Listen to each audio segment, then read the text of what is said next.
Sometimes there's only one way to open these soap dispensers.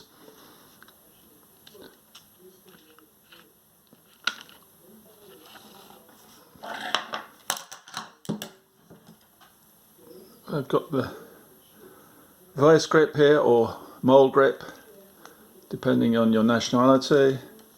Just grip the barrel there. Don't have to squeeze tight, just tight enough, and then just gently unscrew. Anti-clockwise, or Americans say apparently counterclockwise.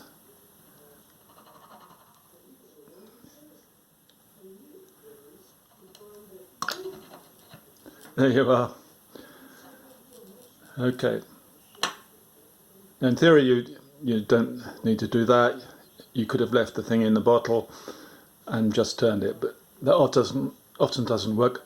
I think it's partly the manufacturers over tighten these things to make sure they don't open in the stores and make huge messes. Bye.